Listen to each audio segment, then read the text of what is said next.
જય દ્વારિકાધીશ, જય માતાજી. લગભગ મારી 8મી સ્કૂલ છે.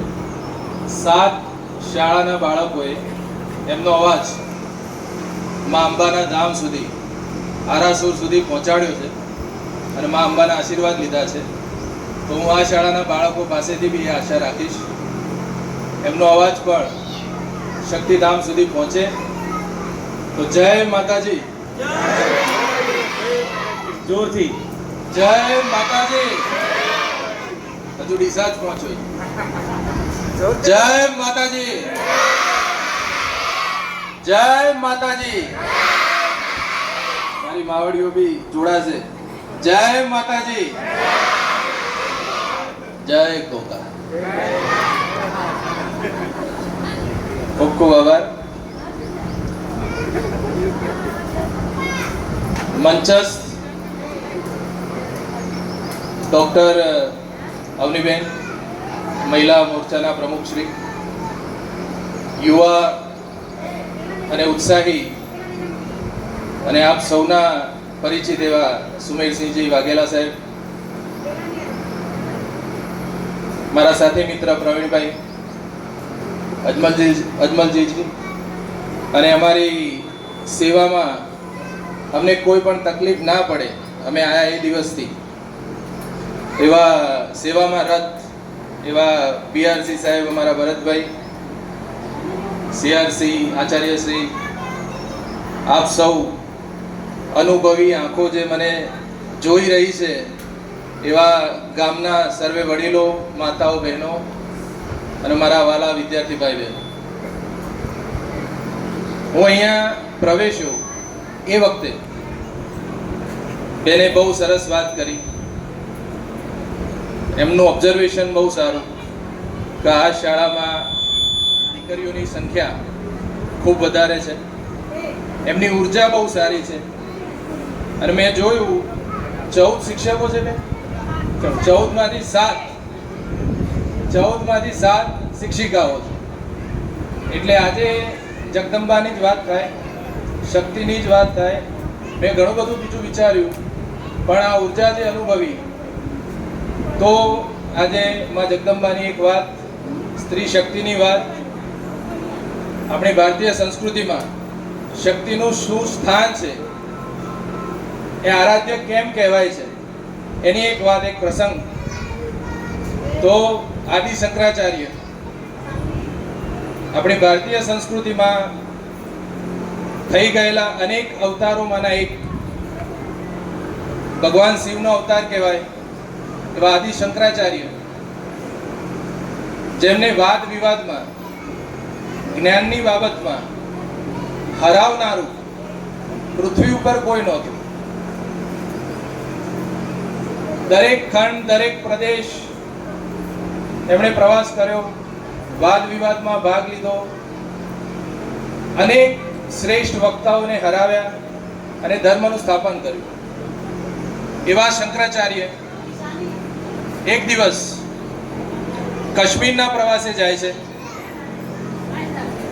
કાશ્મીરમાં એક તીર્થ હોય છે, સમર્થ તીર્થ. ત્યાં જગદંબાના આશીર્વાદ વગર, માં સરસ્વતીની કૃપા વગર કોઈ ત્યાં બિરાજમાન ના થઈ શકે.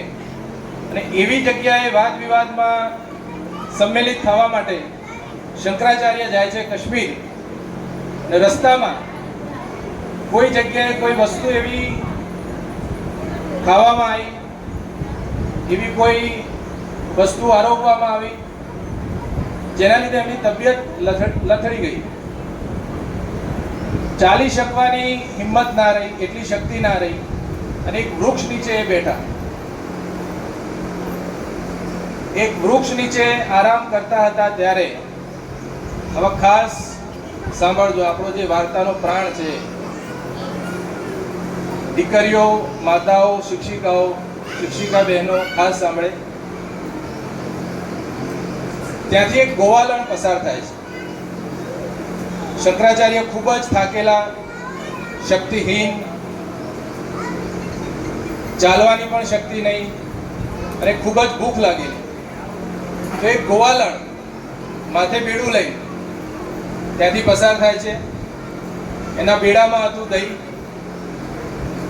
તો શંકરાચાર્યએ ગોવાલણને જોઈ અને કહ્યું, હે માડી, તારા મટકામાં જે કંઈ પણ હોય તું મને અત્યારે આપી દે, નહીં તો મારા પ્રાણ નીકળી જશે.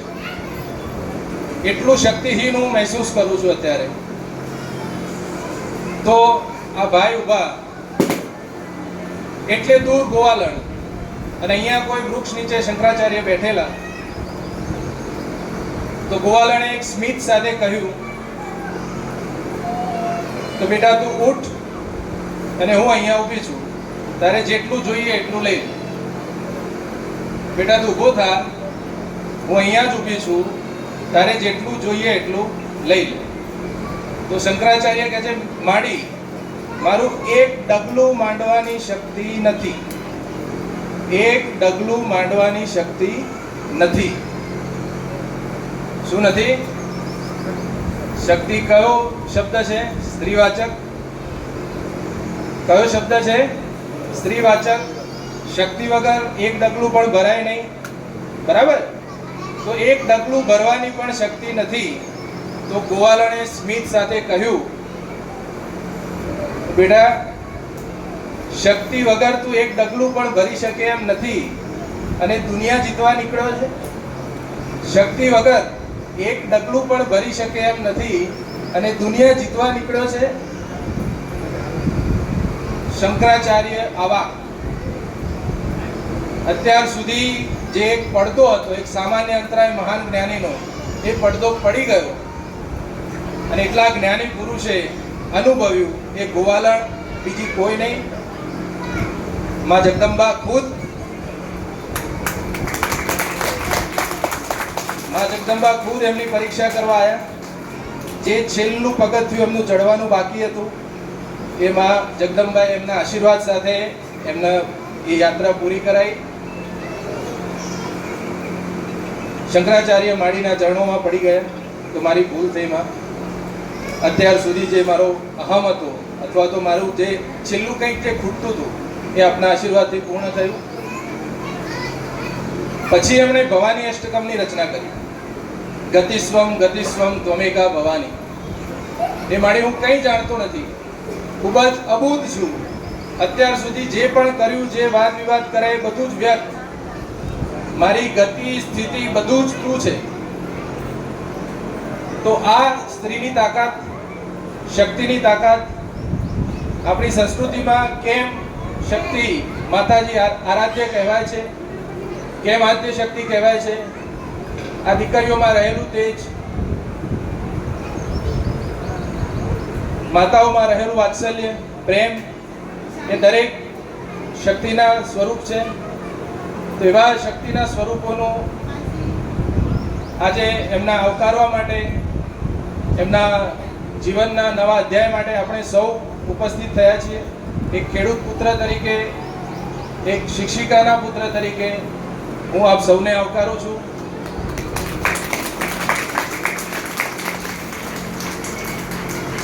છેલ્લે સૌથી અગત્યની મુદ્દાની વાત, અજમલજીએ જે વાત કરીએ, અમે બેન અહીંયા આવતા થઈ પહેલા સીએમ સાહેબે અમને બોલાયા, મીટિંગ કરી અમારા તરફથી કે બાળકોને મળજો, એમનો શુભેચ્છા સંદેશ પહોંચાડજો, એમને અમારા તરફથી પ્રેમ આપજો અને એક વચન લેતા આવજો. તો આપ સૌ મને એક વચન આપશો? વચન આપશો? હા કે ના? બાળકો ખાસ, હા કે ના? ભારત માતા કી. સરસ, જાગી ગયા. તો વચન આપવાનું, હું જે બોલું એ મારી પાછળ બોલવાનું. હું નિયમિત શાળાએ આવીશ. હું મારા સ્વાસ્થ્યની કાળજી રાખીશ. હું સરસ ભણીશ અને મારા નાના ભાઈ બહેનો, મારા મિત્રો મારી બહેનપણીઓ ને ભણાવીશ. હું રમવાની સાથે સાથે ભણવામાં પણ ધ્યાન આપીશ. તો સૌથી અગત્યની વાત, હું આખો દિવસ મોબાઈલ જોઈશ.